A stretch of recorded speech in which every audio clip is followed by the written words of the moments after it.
అండి, నేను మీ భవ్యాని. Welcome back to అత్తమ్మ కిచెన్స్. సో టుడే రెసిపీ సొరకాయ దోసలు. ఈ సొరకాయ దోసలను ఎలా తయారు చేసుకోవాలో చూద్దాం. ముందుగా నా ఛానల్ని సబ్స్క్రైబ్ చేయని వారు సబ్స్క్రైబ్ చేసుకోండి. అలాగే పక్కన ఉన్న బెల్ ఐకాన్ని ప్రెస్ చేయండి. ఈ సొరకాయ దోసలను ఎలా తయారు చేసుకోవాలో చూద్దాం. సొరకాయ ముక్కలు, పచ్చిమిర్చి, అల్లం, కొత్తిమీర, మెంతికూర, ఆనియన్స్, ఇలా ముందుగా నానబెట్టుకున్న బియ్యం, అలాగే మినపప్పుని ఇలా ముందుగా నానబెట్టుకున్నానండి. ఇలా 2 hours ముందు నానబెట్టుకున్న బియ్యం, మినపప్పు ఒక మిక్సీ జార్లోకి యాడ్ చేసుకోవాలి. ఇప్పుడు 4 పచ్చిమిర్చీలు, అల్లం, సొరకాయ ముక్కల్ని దాంట్లో వేసేసుకోవాలి. ఇలా నేను యాడ్ చేసుకున్న తర్వాత ఇలా గ్రైండ్ చేసేసుకోవాలండి. ఈ విధంగా గ్రైండ్ చేసుకుంటే మనకి పిండి అనేది కన్సిస్టెన్సీలో వస్తుంది. సో మనకి పిండి అనేది రవ్వ కాకుండా మనకి కన్సిస్టెన్సీలో అంటే మెత్తగా వస్తే సరిపోతుంది.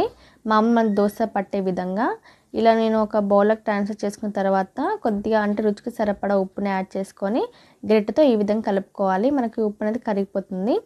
సో ఈ విధంగా పక్కకు పెట్టేసుకొని ఇప్పుడు స్టవ్ ఆన్ చేసుకొని పెనం పెట్టేసుకొని పెనం అనేది హీట్ చేసుకున్న తర్వాత ఆయిల్ని అప్లై చేసుకోండి. ఈ విధంగా నేను బ్రష్ తోటి అప్లై చేసుకున్నాను.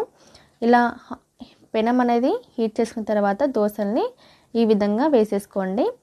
పల్చగా కావాలంటే పల్చగా వేసుకోండి, లేదా మందంగా కూడా వేసేసుకోవచ్చు.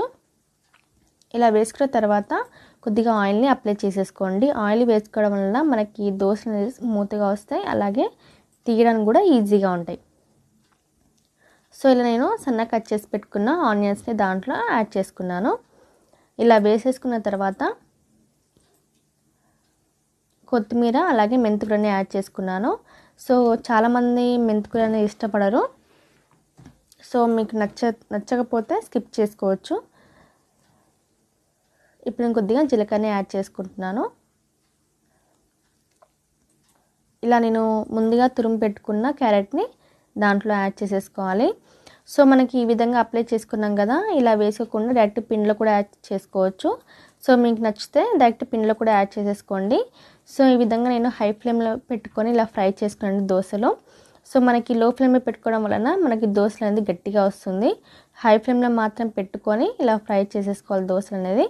ఈ విధంగా మనకి గోల్డెన్ కలర్ వచ్చే విధంగా ఫ్రై చేసేసుకొని ఈ విధంగా మనం తీసేసుకోవాలి. ఇలా వచ్చేస్తే మనకు దోశ అనేది వచ్చేస్తున్నట్టే. సో ఇలా మనం దోశని ఈ విధంగా సర్వింగ్ ప్లేట్లోకి యాడ్ చేసేసుకోవాలి. ఇలా ట్రాన్స్ఫర్ చేసుకున్న తర్వాత మనం ముందుగా చూపించిన విధంగానే సేమ్ ప్రాసెస్లో ఇలా మనం దోశ అనేది ఇలా వేసేసుకొని కొత్తిమీర, మెంతికూర, ఆనియన్స్, జీలకర్ర, క్యారెట్ తురుముని ఈ విధంగా అప్లై చేసేసుకోవాలి, ఇలా యాడ్ చేసేసుకోవాలి.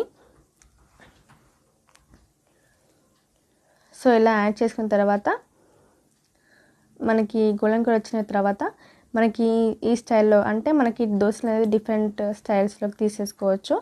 సో ఈ షేప్లో నేను సమోసా షేప్లోకి నేను తీసుకున్నాను. సో ఈ విధంగా నేను ఈ షేప్లో తీసుకొని సర్వింగ్ ప్లేట్లోకి ట్రాన్స్ఫర్ చేసేసుకుంటున్నాను. సో అంతే అండి, చాలా సింపుల్ అండి దోశలు. ఇలా మనం ఇన్స్టెంట్లో కూడా ఇలా చేసేసుకోవచ్చు. అంటే అప్పటికప్పుడు పిండి పట్టేసుకొని ఇలా మార్నింగ్ టిఫిన్లోకి లేదా ఈవినింగ్ టైంలో కూడా స్నాక్స్ ఈ విధంగా తినొచ్చు. సో మీరు ట్రై చేయండి ఫ్రెండ్స్.